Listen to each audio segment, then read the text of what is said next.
Well, hello. Is anybody there?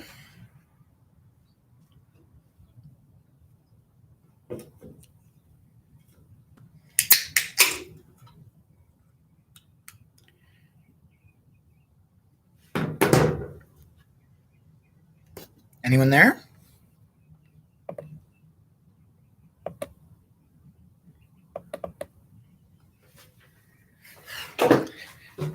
Well, just in case people have signed on, I can't tell who's on and who's not. But this is Dan Moran from Concierge Diamonds. It's 11 o'clock Pacific time on Friday, October 2nd, 2020.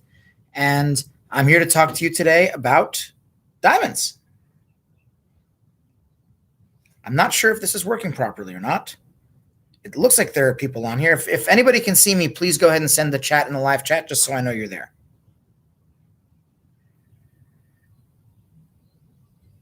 Anybody there?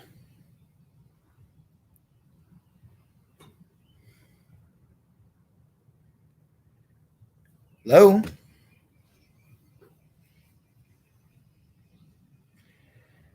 Okay, looks like there are at least some people who can see me.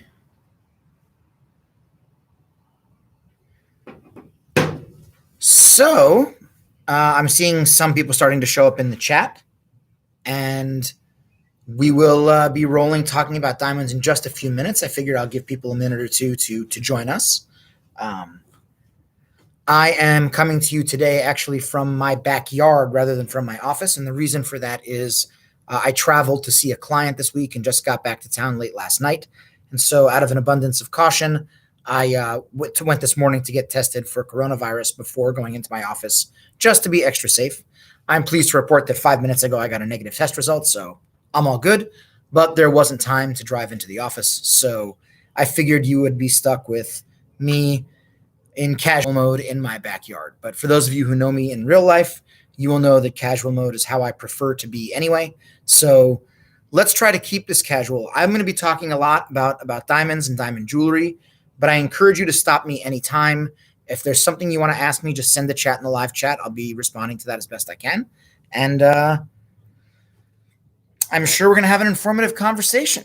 So I'm going to get, like I said, I'm going to give about 2 or 3 more minutes for other people to arrive, as I know that it can be challenging technically to get on some of these things sometimes.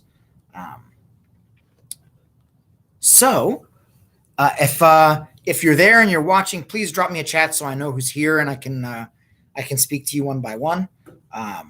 Cheers to you all. I promise you it's just water, but gotta wet my whistle.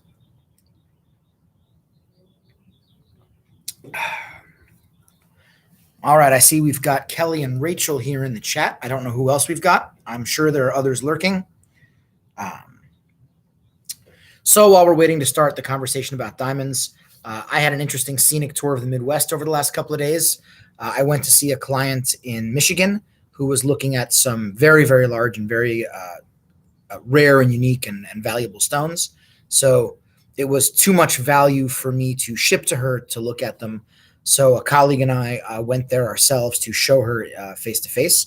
It's something I don't get to do as often as I'd like, but I certainly enjoy doing it when I do get the opportunity to do it.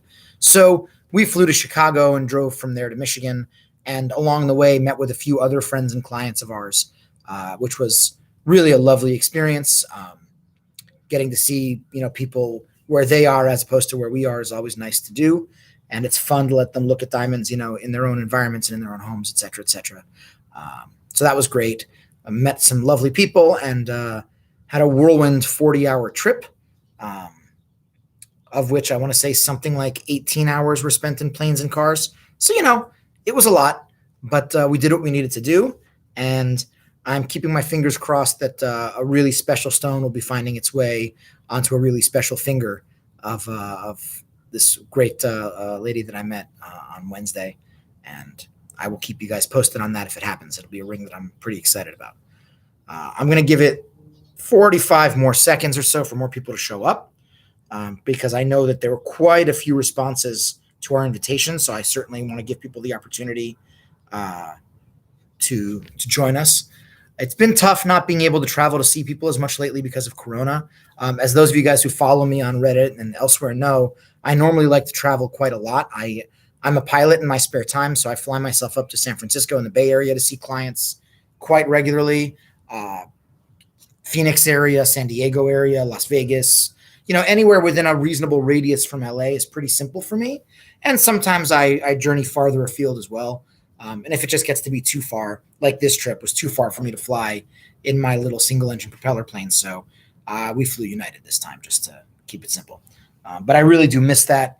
And I'm looking forward to getting back to traveling to see clients more and more regularly as the coronavirus pandemic hopefully wave crests and passes and the ocean returns to calm. Hopefully we'll get back to our normal routines, including for me going to see people where they are.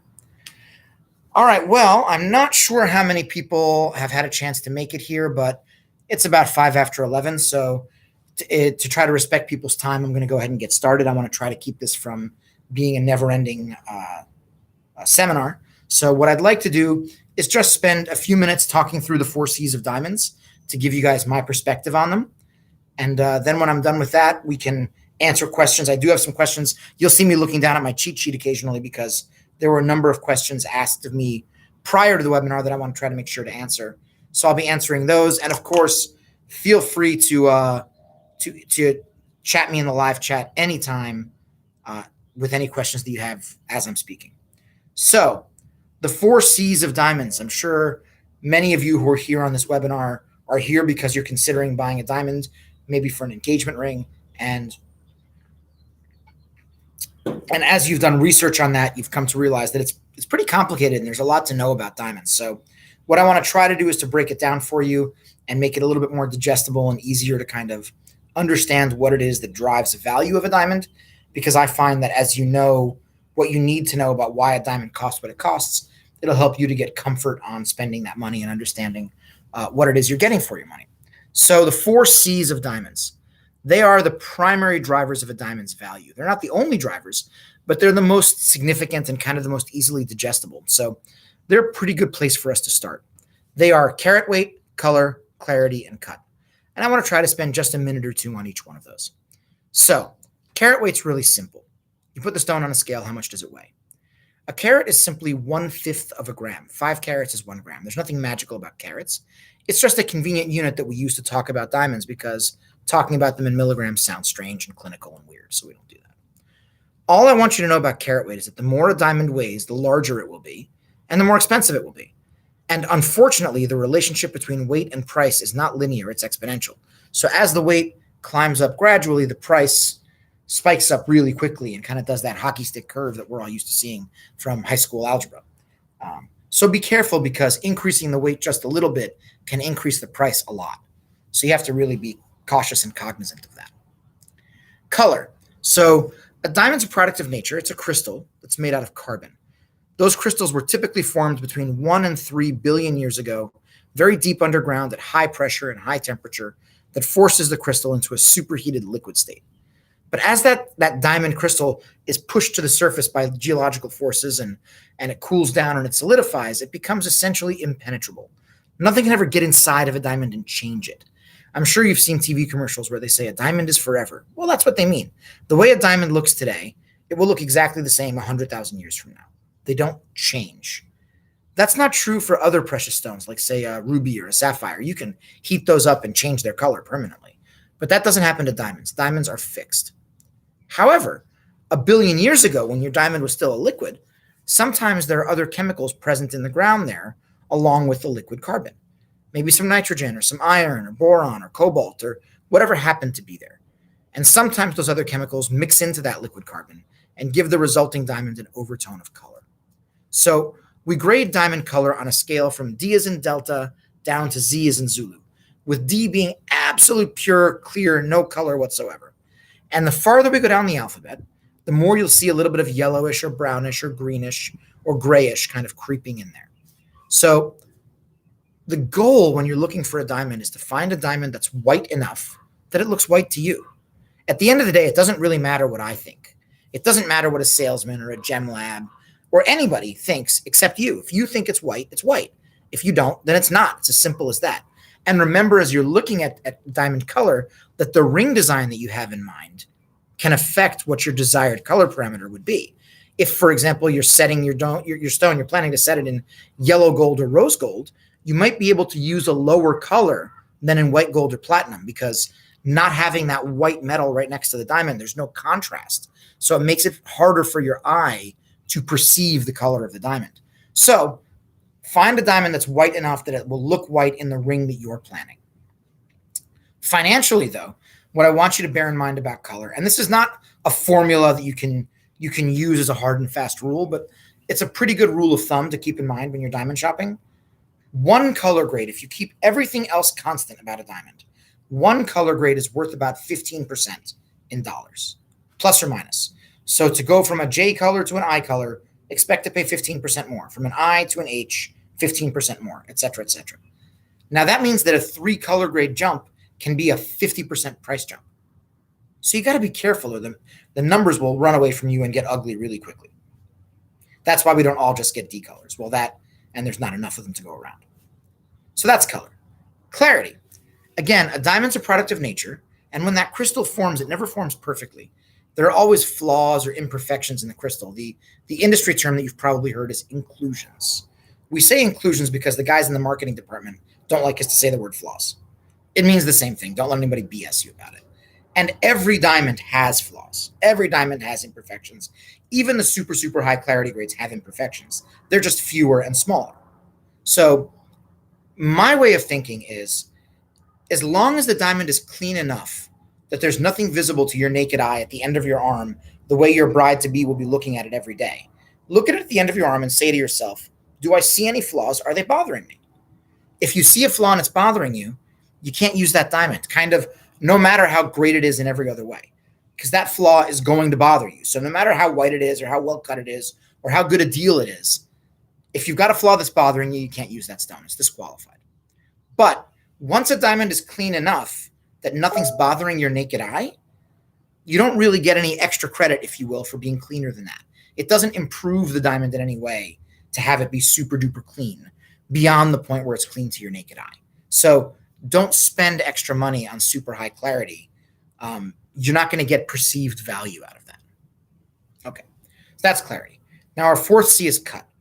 Cut is both really simple and really complicated, so this one takes a second. The simple aspect for cut is, well, what shape of diamond do you like? Do you want round or princess or oval or pear shape or whatever the case may be for you in the ring that you and your intended have in mind? And that's really a personal and aesthetic decision, bearing in mind, of course, that not all diamond shapes cost the same, so you got to be careful and do your research and make sure that you're making an apples to apples comparison when it comes to price. But you basically are choosing cut the shape for aesthetics. It's a personal choice, not a financial one. I'm going to pause here and go back to answer a question about clarity. Mike is asking clarity SI1 or VS1. I think for most people, the sweet spot in clarity is somewhere between SI1 and VS2. And that really depends on you personally, but it also depends on the stone. Some SI1s are better than others, right? Where you'll look at it and there's a little inclusion at the very edge of the stone that's easy to cover with a prong when you make your ring. And some SI1s are pretty obvious to see. Occasionally, by the way, you'll even find a really nice SI2 that's completely clean to the naked eye. And if you find one of those, you're a winner. Go for it. In fact, by the way, I'll tell you a secret. My wife is wearing such an SI2 right now. We found an SI2 that we were comfortable with the clarity on, and she went for it because she cared more about other things like color and size. So between SI1 and VS2 is where most people fall. I think VS1 is overkill for most people. I hope that answers your question, Mike. Going back to cut. So we've talked about choosing a shape. That's really a matter of personal preference. But the other aspect of cut, the more technical and complicated aspect of cut is, sorry guys, I'm talking all the time. I gotta drink. For each shape, it is very well understood what the correct way is to cut it. So I'm going to use my big demo fake diamond here. I wish this was real, but it's not. But it'll work for showing aspects of cut. So every aspect of the way the stone is cut is defined, what the correct way is to cut it. So the ratio of the length to the width to the depth is defined. The size of the table compared to the diameter of the stone is defined. The thickness of the girdle, which is kind of that equator of the diamond, is defined. The angles where all the facets meet each other in their sizes and shapes, underneath as well, all defined. Even the culet, the tip of the stone, is defined, how you're supposed to cut it. And we can measure that stuff really, really accurately with lasers and other stuff, whether a diamond is cut correctly or not. So when I say that out loud, I always ask myself the same two questions. The first question, why do we care? Why are we interested in all these ratios and angles and math? I mean, at the end of the day, it's a rock. Like, why are we obsessing about all this stuff? And the answer is, a diamond is only valuable in the first place because it's beautiful. It's beautiful because it sparkles, and it sparkles because it's a prism. Diamonds bend light. They refract light really, really powerfully. And all this math is designed to optimize how well they do that. So in simplest terms, the better a diamond is cut, the more it will sparkle. That's why we care. I see a question from Rachel about fluorescence. I'm going to come to that in just a minute. The second question I always ask myself about diamond cut, and I think this is actually a more interesting question, is, well, if we know what the perfect cut is because we've done the math, and we have the tools to measure that, and we all agree it's important, why aren't they all the same? Like, why don't they just cut every diamond perfectly, have them all identically stamped out of some big machine someplace, and we never have to talk about this again? Why don't we do that? And the answer is because a diamond's a product of nature. And the cutter has to work with whatever funky rock Mother Nature decided to spit out that day. I don't know if you've ever seen diamonds as they come out of the ground. I have some in the office, but unfortunately I don't have them here, so I can't show them to you. But maybe we'll post some images of some later so you can see. But they really don't look like anything. They look like crushed gravel or crushed glass. If you had one stuck to the bottom of your shoe right now, you would scrape it off and throw it out. You wouldn't even know it was a diamond. But if you're a cutter, you're looking at this crazy rock and saying to yourself, how do I cut this to get the best cut that I can, but also the most carat weight that I can?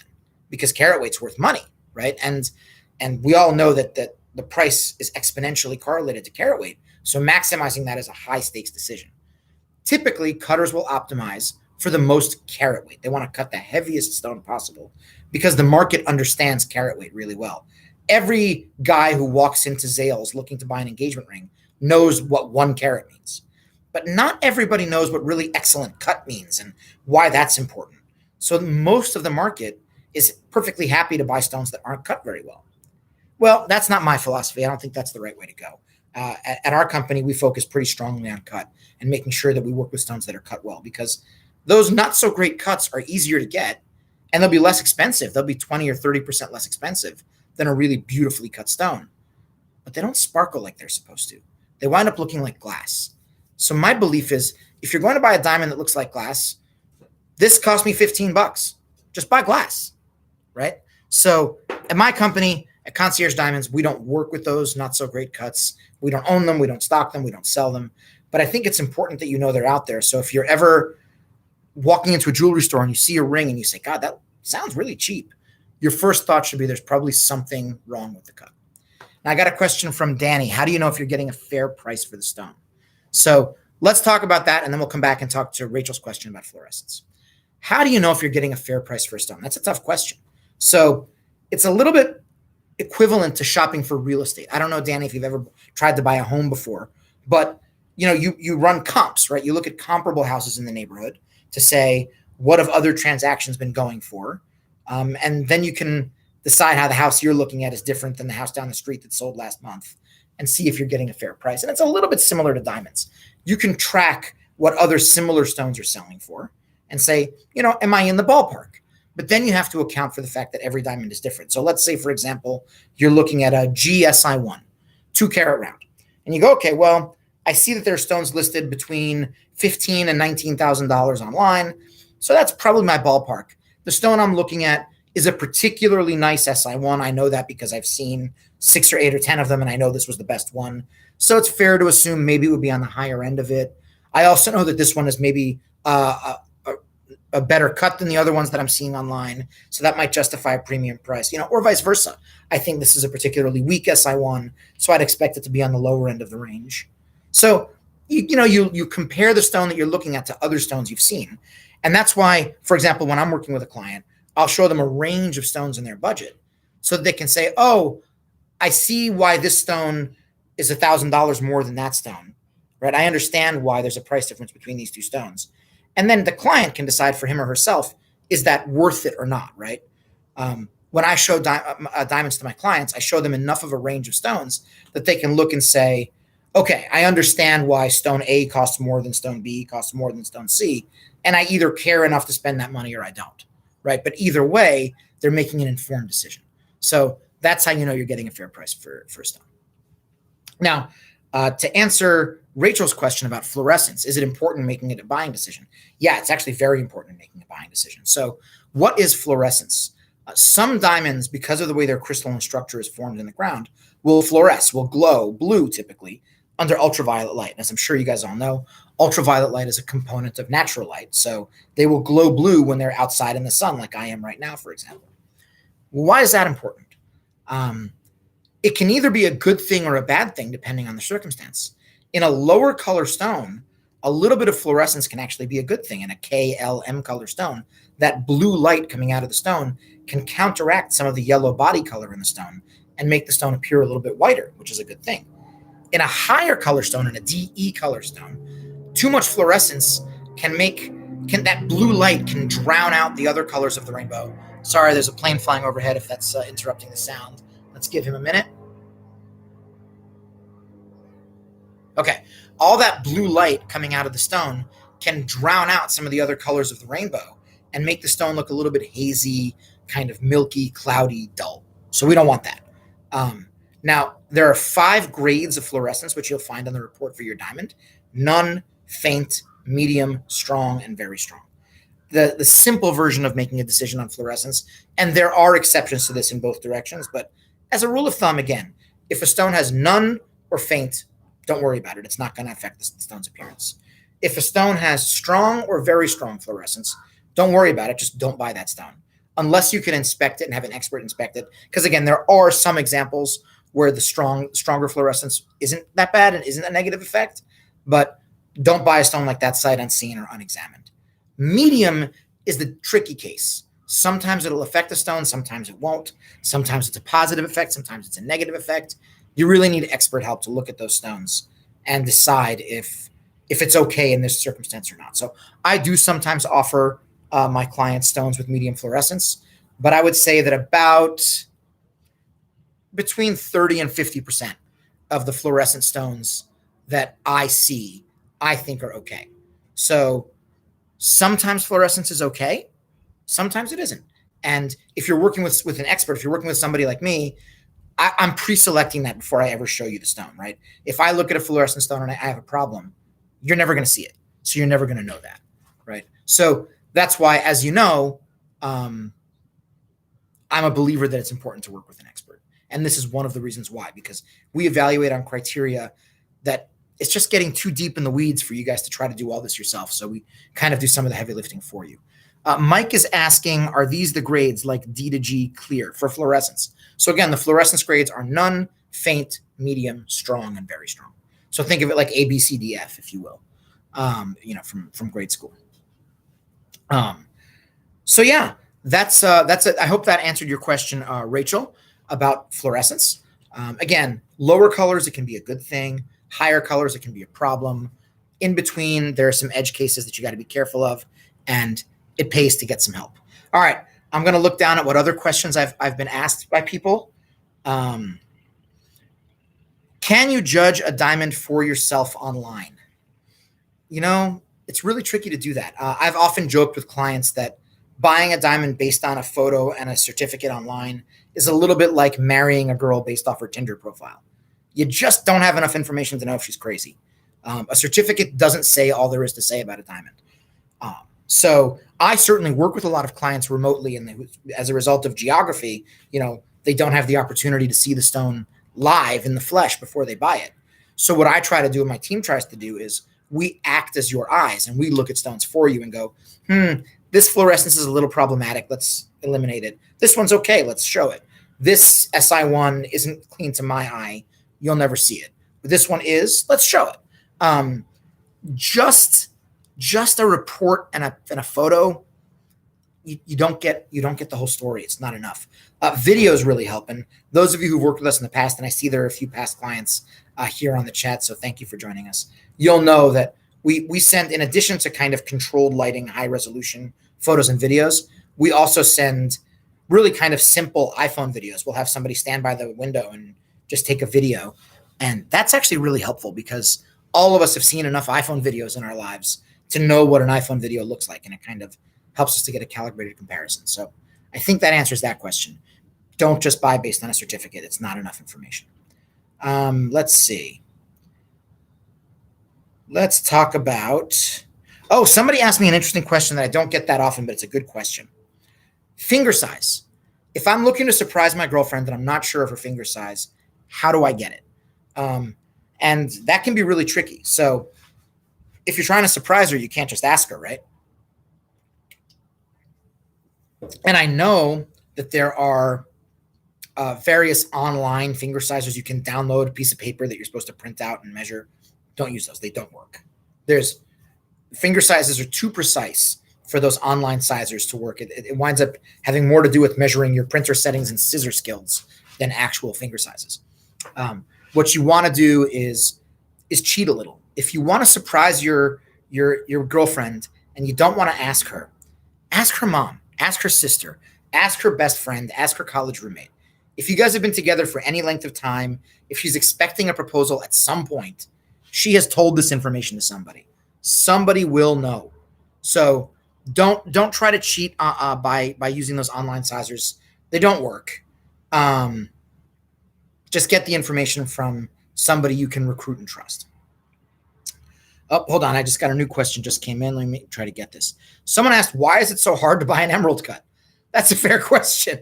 Emerald cuts are really tricky. And the reason why is because most of the diamond cuts that you see out in the market are brilliant cut. So whether it's round, cushion, oval, pear shape, marquise, radiant, those are all brilliant cuts. By brilliant cut, I mean facets kind of run in every direction. So you get this kind of disco ball effect where light is refracted every which way.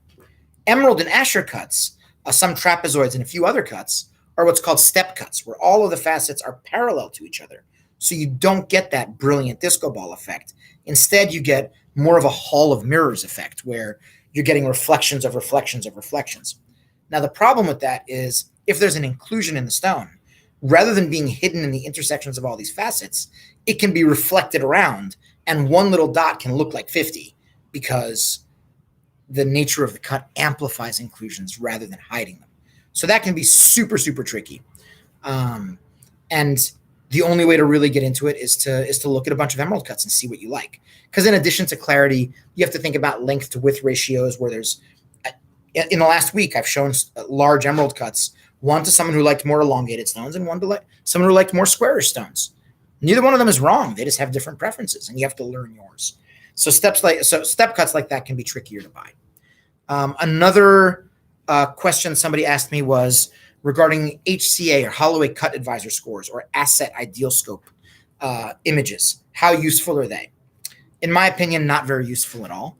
So for those of you who aren't familiar, HCA or the Holloway Cut Advisor is a formula that you're supposed to plug in certain dimensions of your diamond, and it spits out a numerical value for how well that diamond is cut. And you're supposed to use that as some kind of selection tool for which diamonds are going to be well cut and which aren't.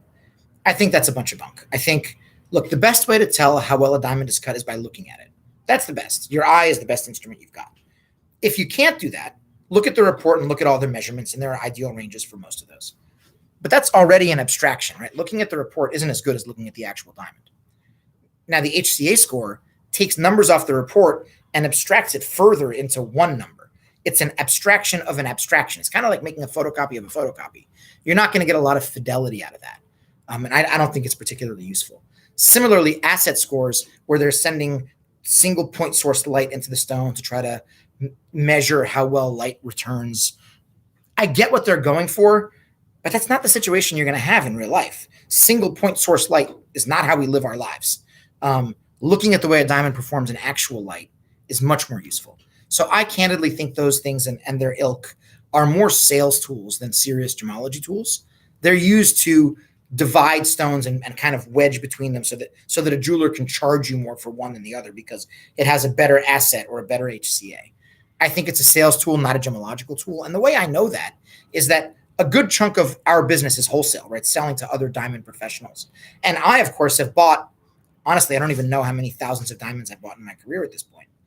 I, as a buyer, have never asked one of my suppliers to show me an HCA score or an asset or ideal scope image. I've never asked that as a professional. When I'm selling to professionals, I have never been asked by a professional for an HCA score, asset image, or ideal scope. Professionals don't take these tools seriously. So I would argue if the people who do this for a living don't care about this information, should you? So yeah, I'm not a believer. Another question from Danny. How do you know or test if a stone is good or not by looking at the stone? What are you looking for? That's actually a great question. What are you looking for is, does the stone look bright throughout, or are there darker dead spots? Sometimes, especially in shapes like oval or pear or marquise, you can get this bow tie effect in the middle, where when you rotate the stone kind of along the long axis like that, there's this weird dead spot in the middle. Look for that. You don't want that. You want it to be as lively as possible throughout. Is the color of the stone even, or is it weird and patchy where some parts of the stone look like a different color than others, look yellower than others? Is the stone white and bright? Does it sparkle? Look at it in different lighting conditions. Look at it indoors in an office. Look at it outside in the sun. Look at it outside in the shade and indirect sun. And say to yourself, does it look light and bright and sparkly, or does it look kind of cloudy, milky, like a rock? And then the best thing you can do is try to look at a bunch of stones. And you'll very quickly say, you'll develop this facility of, I think I like stone number 4 better than stone number 2. Stone number 1 was the whitest, and stone number 5 was the biggest. So what did I really? I think I like stone number 2. Like, you'll get there just by looking at some and talking about them. So there's not some kind of universal test for, is this a good diamond or not? Because there's no such thing. It's almost like, is there a good test for a universal good husband, right? No, there's a good husband for you. There's a good stone for you. And everybody has different preferences. I've got a question from Manish. Hi, Manish. Should we buy non-certified stones? Well, it depends. It depends on a number of things. First of all, what's your use case? So as just to back up, what's a certified stone? A certified stone is a stone that has a report from a gem lab like GIA or AGS or EGL, where a third-party gemological grading service has said, we are independent of the person selling you the diamond, right? We don't know Dan. We don't know you. We don't care whether you buy a diamond from Dan or not. We've looked at the stone and we believe it to be this color or that clarity, et cetera, and so forth. That can be useful to you as a consumer because it helps you to trust the grading that your jeweler is telling you, because you know that someone else who doesn't care if you buy a stone or not has assessed it. Otherwise, you're kind of taking the jeweler's word for it. And certainly the jeweler is financially incentivized to exaggerate how nice a diamond is, or to be kind in his own assessment to the stone, because he's trying to get you to buy it, right? So it can give you comfort. So certainly it's nice to buy a certified stone when you can. And I would say in most cases for an engagement ring, yeah, stones of that quality should be certified, because if a stone is white and eye clean and well cut, well, why wouldn't you certify it, right? It's kind of it makes you wonder, what's the jeweler hiding by not certifying it? But for other purposes, let's say you're buying a row of stones to make a tennis bracelet, or some stones for stud earrings, or little stones to make an eternity band. The cost of certifying those stones, because of course the gem labs who do that paperwork charge a significant fee for doing so. The cost of certifying those stones can dramatically affect the price of the finished piece of jewelry to the point where it's not economical. So for some use cases, a certified stone isn't really justified.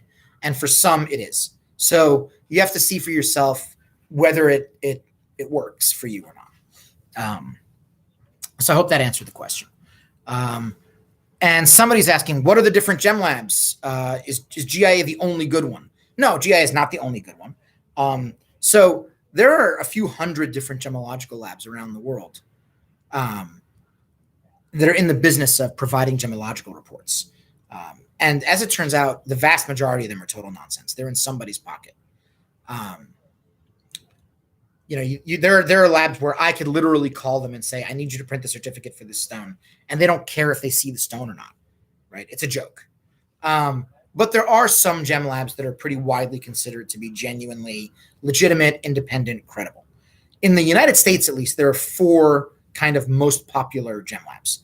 They are GIA, the Gemological Institute of America, AGS, the American Gem Society, EGL USA, European Gem Lab USA division, and IGI, the International Gemological Institute.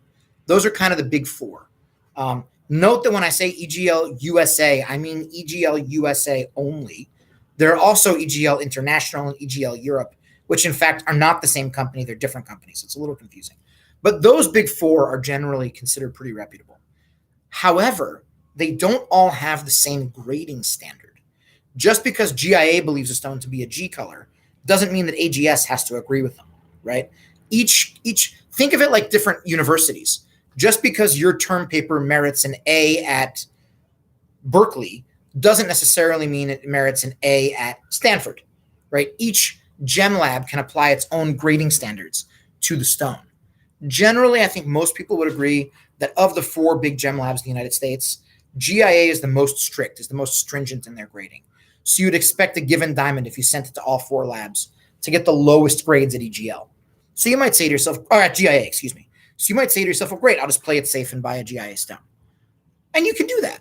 But you might miss out on opportunity because sometimes the other gem labs, when people are selling those stones, you might get a better price, a better discount for buying a stone that's graded by a different lab other than GIA. And so what you have to do is look at stones. So for example, I sat with a client yesterday in Michigan who was comparing two stones. One was a K color graded by GIA, and one was a K color graded by EGL USA. And he said, I'm looking at it. I think the GIA-K is slightly whiter than the EGL-K. And I said, I probably agree with you. But the EGL-K is a quarter of a carat bigger and less expensive. So all else being equal, I still think it's a better value. And he agreed with me, and that's the stone he wound up buying. So whenever you're evaluating these 4 C's, or really the 5 C's, right? Carat weight, color, clarity, cut, and certification. Always think about the 6th C, which is cost, right? Everything costs something, and you have to try to get value. So there's no one right or wrong gem lab. I'm never going to say you should only buy this or you should never buy that. It's just not the case. You have to evaluate each stone in and of itself. So I hope that answers that question. Things are coming in kind of fast and furious now on a lot of different so I'm looking at a few different screens trying to answer all the questions. So if it takes me a minute to get back to you, bear with me. I'm doing my best, guys. I'm a one-man show today, so I'm trying. Let's see. So we've talked about gem labs. We talked about HCA. Money-saving tricks. There's this kind of conventional wisdom that, hey, try to buy just under a round number in carat weight. You'll save money. So instead of buying a 1 carat, buy a 0.99 carat. It'll be much cheaper.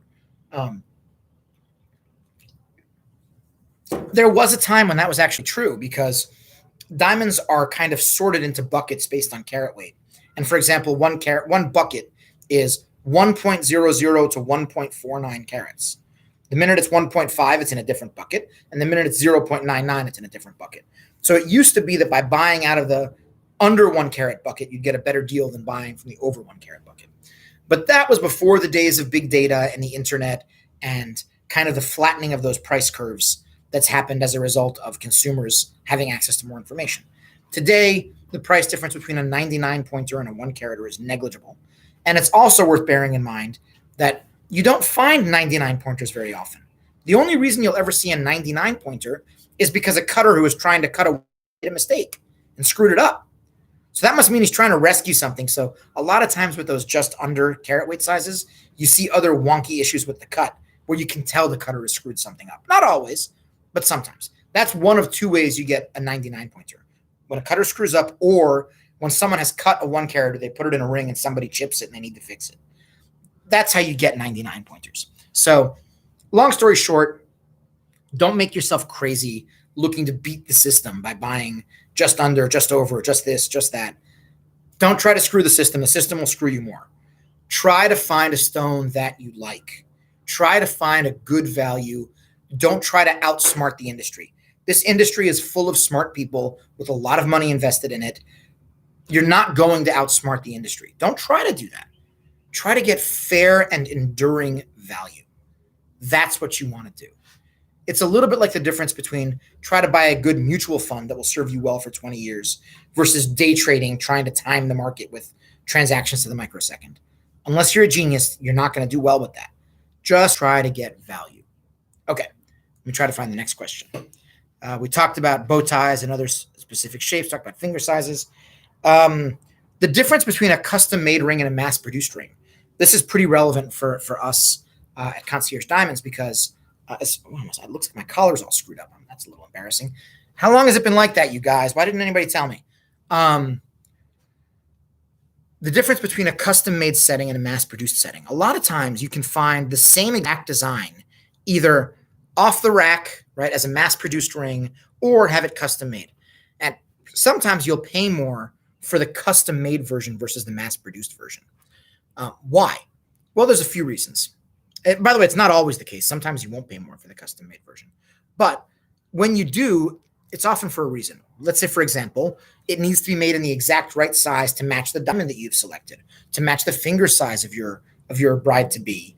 And that costs a little bit of design work, so it costs a little bit of money. Also, let's say you've chosen a D color diamond. Well, you don't want to use H color diamonds in your halo, right? Because they won't match. The whole thing will look like garbage.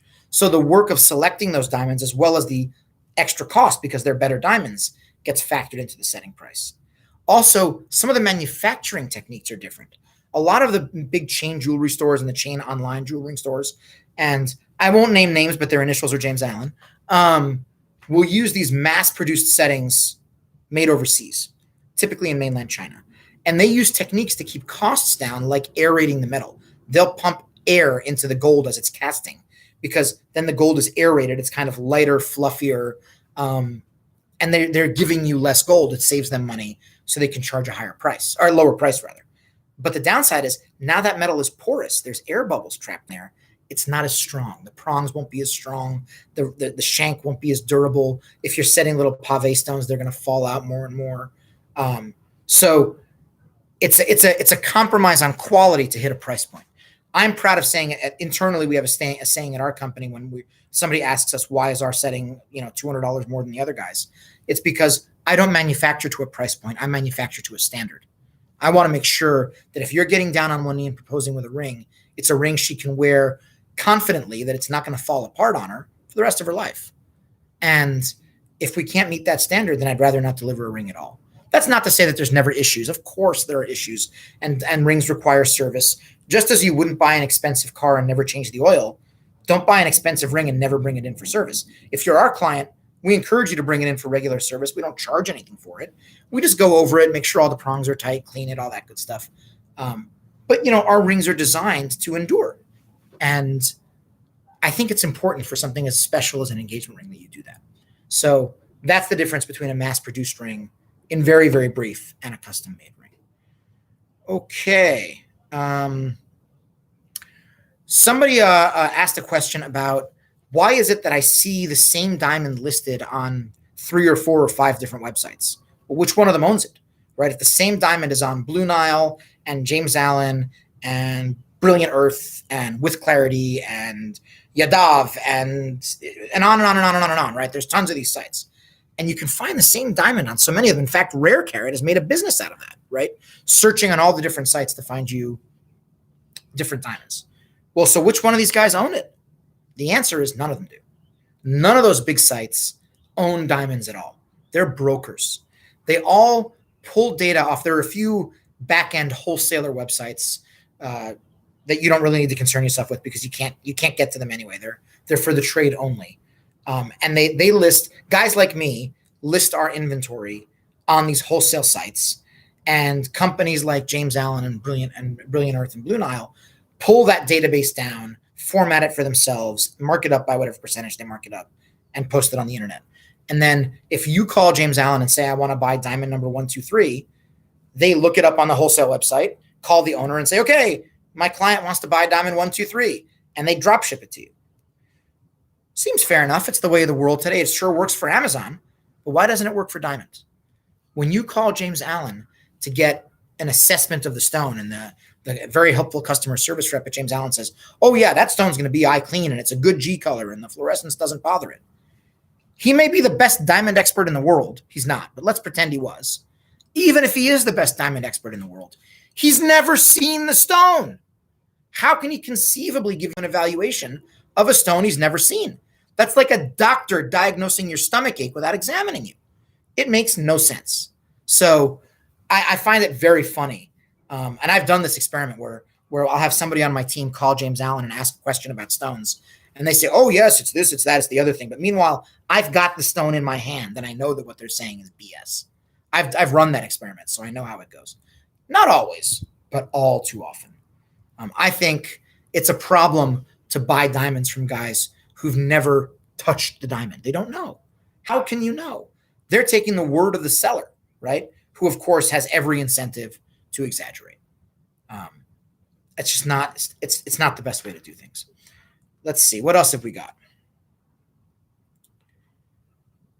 I think that's all I've got for the questions asked ahead of time.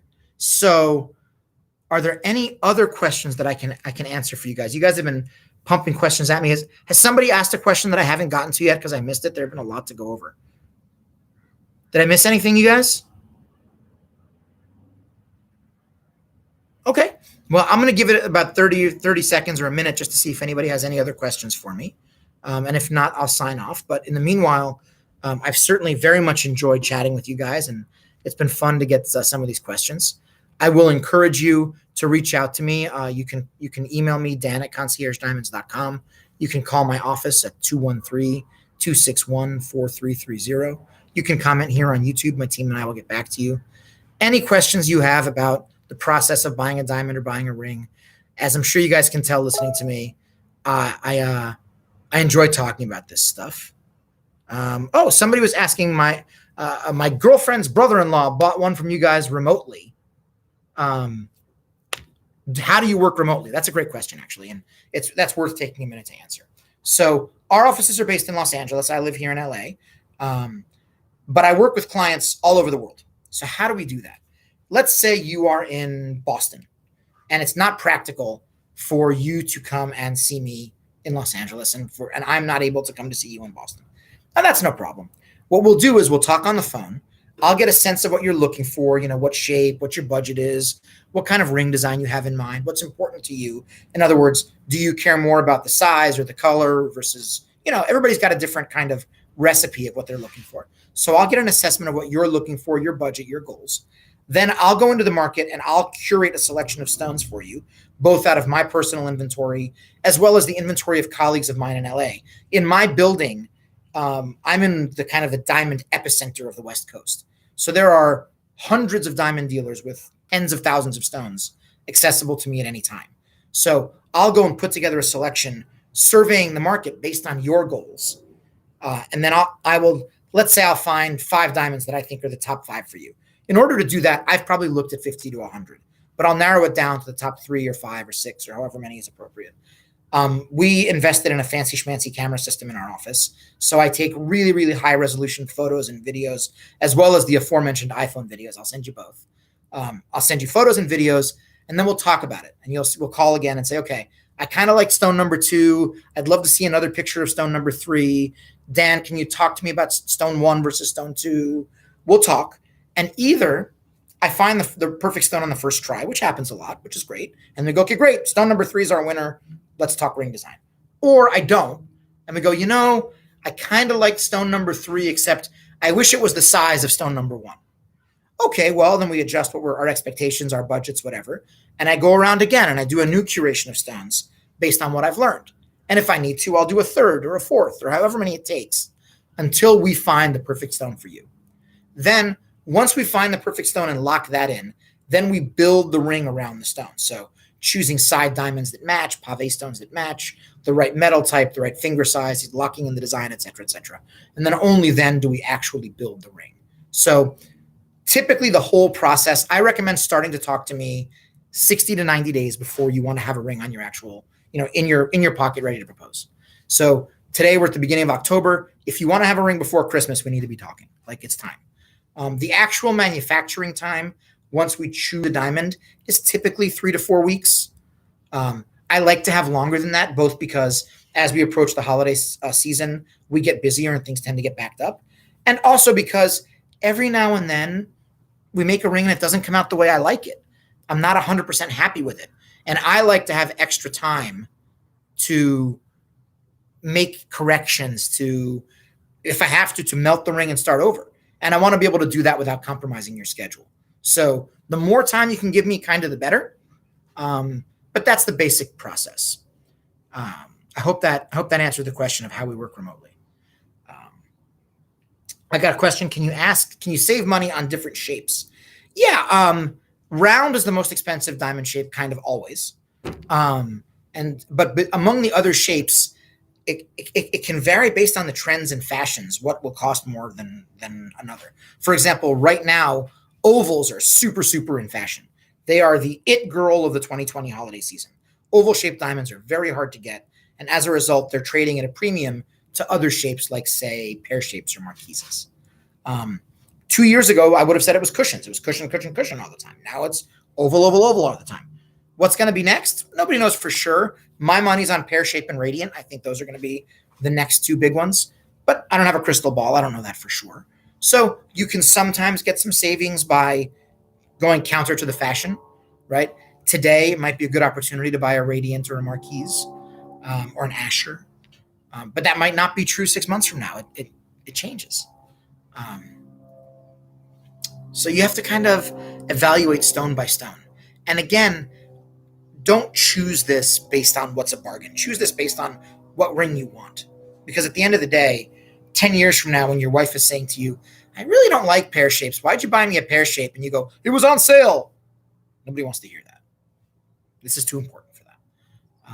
And it's not as if you're going to save 75%, right? You might save 3 or 5%. It's not huge numbers. So again, to reach out to me, you can email me, dan@conciergediamonds.com. You can call my office, 213-261-4330. You can find me on Reddit, where I go by Diamond Dealer. I'm pretty easy to get a hold of, you guys. Oh, I have a question. Do diamonds lose their value? No, they really don't. In the long term, they tend to appreciate. I find that when people complain that I bought a diamond and then the next year I tried to sell it and I only got offered half of what I paid, that means you overpaid in the first place. If you buy a diamond well, you'll retain most of the value from day one. And over time, you'll gain value, right? So if you're holding your diamond for 10 years, 20 years, I can't tell you how many times somebody's bought a diamond, come back to me, and I'm buying it back for more than they paid. Like, that's happened. I guess that's about it, you guys. I really do hope to hear from you.